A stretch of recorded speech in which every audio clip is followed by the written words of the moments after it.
வணக்கம். இன்றைக்கி நம்ம ரொம்பவே சுவையான ஹெல்த்தியான வேர்க்கடலை லட்டு எப்படி பண்ணுறதுன்னு பார்க்கலாம் வாங்க. ஒரு பேனில் 1 கிளாஸ் வறுத்த வேர்க்கடலை எடுத்துக்கலாம்.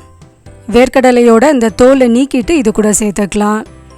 1/2 கிளாஸ் உடைத்த கடலையும் இது கூட சேர்த்துக்கலாம். உடைத்த கடலை ஆப்ஷனல் தான், வேணும்னா சேர்த்துக்கலாம். அப்படி இல்லைன்னா நீங்கள் வெறுமனே வேர்க்கடலை வச்சும் பண்ணலாம். மிதமான தீயிலே வச்சு ஒரு 5 நிமிஷம் வறுத்து எடுத்தோன்னா நல்ல பச்சை வாசனைலாம் போகி நல்லா ரெடி ஆகிடும். இப்போ இது சூடாக இருக்கும்போதே நம்ம மிக்சியில் போட்டு அரைச்சி எடுத்துக்கலாம். 3/4 கிளாஸ் வெல்லத்தை நல்லா பொடி பண்ணி எடுத்துருக்கேன். இப்போ இதை நம்ம அரைச்சி எடுத்துக்கலாம்.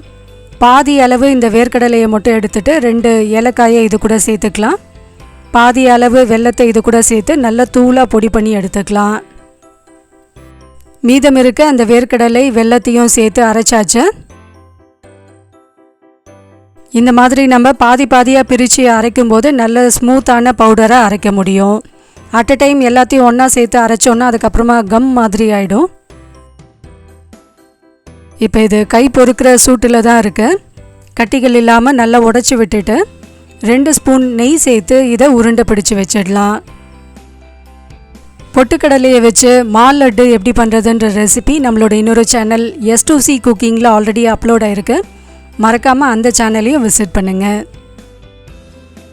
ரொம்பவே டேஸ்டியான நம்மளோட வேர்க்கடலை லட்டு ரெடி ஆகிடுச்சு. இதை நீங்கள் உடனே பரிமாறிடலாம். கண்டிப்பாக இது எல்லா வயது பீப்புளுக்குமே ரொம்பவே பிடிக்கும். ரொம்ப ஹெல்த்தியானதும் கூட. இந்த அளவுகளில் நமக்கு 15 லட்டுகள் கிடைக்கும். 5 நிமிஷத்தில் ஈஸியாக பண்ணக்கூடிய ஸ்நாக்ஸ் ரெசிபி இது. கண்டிப்பாக இதை ட்ரை பண்ணி பாருங்கள். ட்ரை பண்ணி பார்த்துட்டு உங்களோட ஃபீட்பேக்கை நம்ம கூட ஷேர் பண்ணிக்கோங்க. வீடியோ பிடிச்சிருந்தால் லைக் பண்ணுங்கள், ஃப்ரெண்ட்ஸ் கூட ஷேர் பண்ணுங்கள். நம்ம சேனலை சப்ஸ்கிரைப் பண்ணிவிடுங்க மறக்காமல். தேங்க்யூ.